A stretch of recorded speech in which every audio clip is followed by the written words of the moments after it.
SMS کے ذریعے ایک سوال آیا ہے کہ بزرگان دین کے نام کے ساتھ المدد پکارنا کیسا ہے؟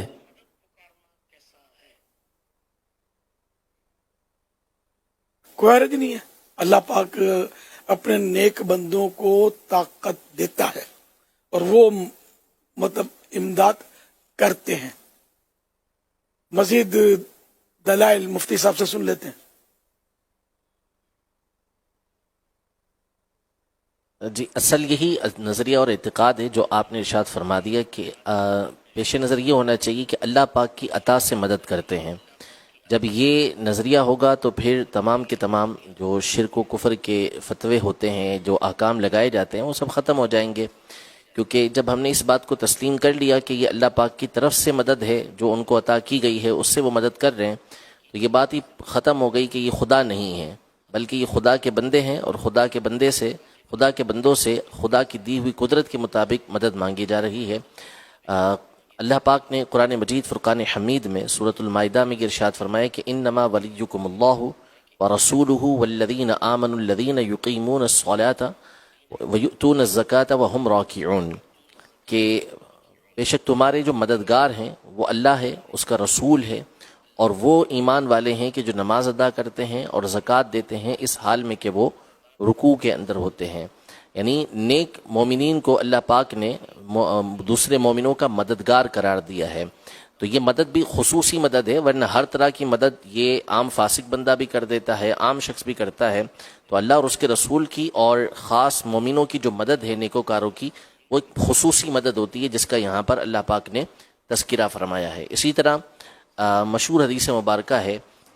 مسند بزار میں بھی حدیث پاک ہے، معجم کبیر امام طبرانی کی اس میں بھی حدیث پاک ہے، اور علماء نے اس کے بارے میں فرمایا کہ حسن درجے کی حدیث پاک ہے. ارشاد فرمائے کہ جب تم میں سے کوئی کسی ایسے مقام پر ہو کہ جہاں وہ مدد چاہتا ہے، اس کا کوئی مونس، کوئی غمخوار وہاں پر نہیں ہے، مدد کا طلبگار ہے، تو پھر وہ یوں کہے کہ یا عباد اللہ اعینونی، یا عباد اللہ اعینونی، یا عباد اللہ اعینونی،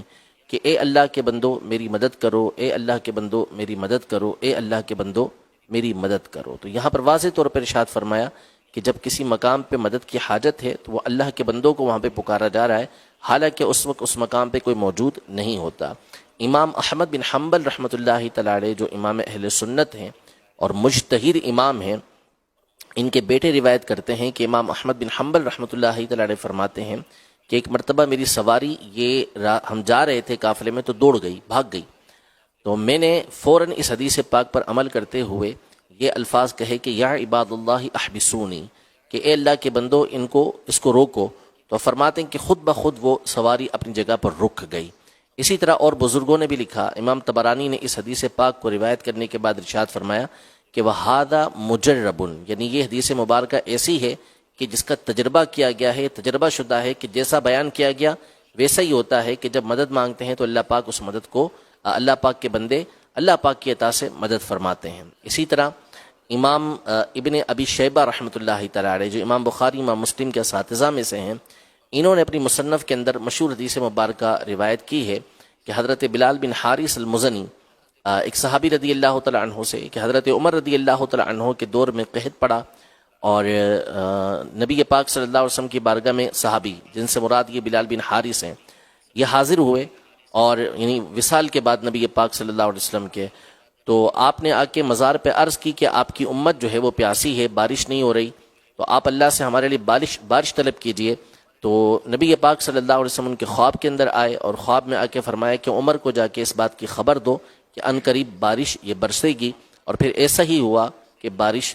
برسائی گئی. تو یہ قرآن و حدیث کے اندر بہت ساری نصوص موجود ہیں، جس پر کئی کتابیں بھی ہیں، اور آسان ایک کتاب